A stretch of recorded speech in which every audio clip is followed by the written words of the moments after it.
21 next on your Thursday, the 23rd of October. Let's get Candace Scalese in here right now. We all remember what happened. It was terrible at Kipona. There was a person who came barreling through in a vehicle and injuring some people. One of those people already in a wheelchair because of an affliction that she has. And her story hasn't really been told yet until now. Candace, take us through the journey to get to this interview today. Yeah, so I talked to Morgan Smoker's family on Thursday, September 4th. This was just a few days after the Kipona Festival crash happened when that van, as you see right here, just barreled down the street, ended up hitting her. Now, she's been in a wheelchair since she was young. She has a genetic disorder or disease that they discovered when she was 1 year old. So she's never been able to walk or talk independently. She uses a wheelchair and a communication device in order to get around and to speak to people. Both of those were destroyed. So when we talked to her September 4th, we really had to communicate with her mother. She was bedbound. She had a fractured vertebrae, a fractured kneecap, possible brain bleeding. Today, I went to her house, and it is amazing the recovery that she has made. She went back to the doctor about a month ago. They said that her vertebrae, whatever was wrong with it, it has healed, and she's able to get around and communicate with us. And you can see that little dot on her forehead. That's a sticker. And that's what she uses for her computer right here as kind of a cursor. You can see that little hand. You see it guiding around, yeah.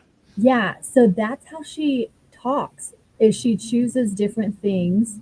She has a nurse who lives with them and helps them. That's how she communicates. She was in such good spirits today, Joel D. She was so happy just to be out and about and to be able to really get her life back after being in bed for so many weeks. Okay, so did you guys talk about that day at all and what she saw from her perspective? We did. So she said it was about 4:30.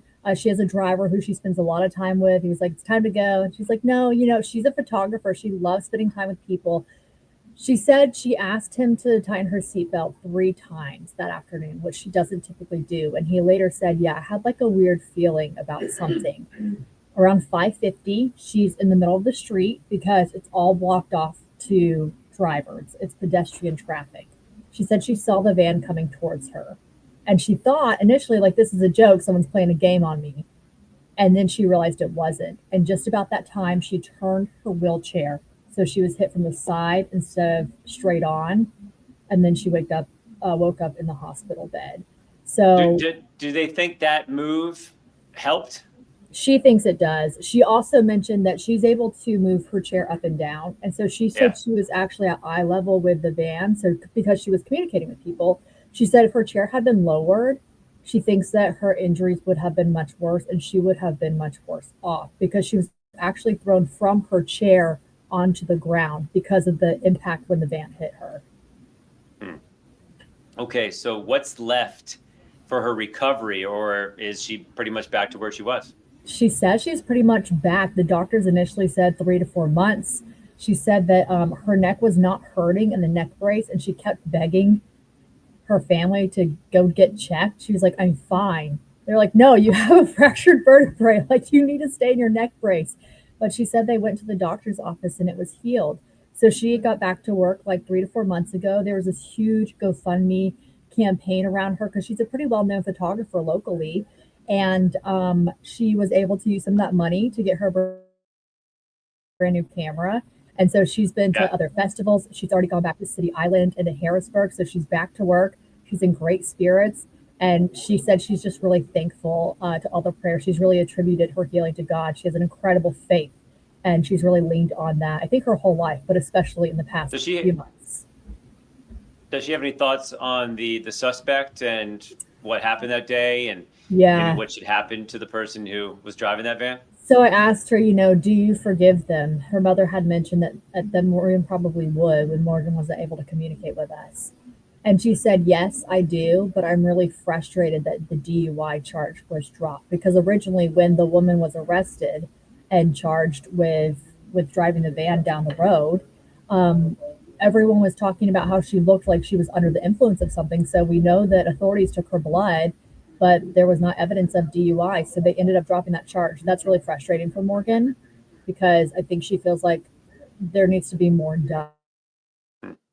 Now, justice could still be served, but we don't know what that looks like right now.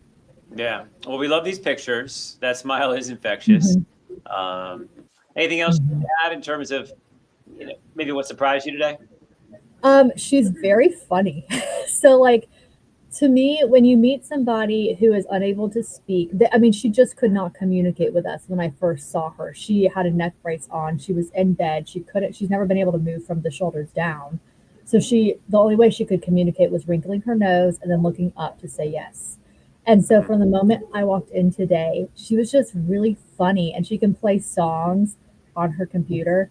So if it Ah, was taking Derek, my photographer, and I time to set up, she'd like play the Jeopardy theme song, like, okay, let's go. And she was just joking around with us. So to me, it was so cool to see her personality and to see her bright spirit and just how happy of a person she is, because you couldn't see that, right okay. after the crash. So that's another indication. I mean, she's back. She's herself Yes, and able to 100%. express herself that way. And Yeah. sooner than a lot of people expected, which I think is amazing. So she was determined. She was like, I'm not going to be in this bed. I'm going to get up and get out and I'm going to go and be with people. So, Well, she's used to fighting through things and making it mhm, work. So, yeah. exactly. Well, I'm glad you were able to share her story. That's awesome. Yeah. Thanks so much, Joel. All right, folks, you'll see more of that tonight at 5 and 6. That's Candace Scalese able to get out there and get that cool interview done. I will see the rest of you folks on the news of the day. I'm really interested in this NBA scandal. If you want to go to my social media pages, I break it down in 5 minutes about just how unique this is and how widespread this was. A rigged poker game led by some NBA legends on one side and then some players basically rigging games and telling other bettors they weren't going to be in the game, so bet the under. So you're going to see more about that coming up as well. 21 next. This is the place to talk about things. We'll see you next time.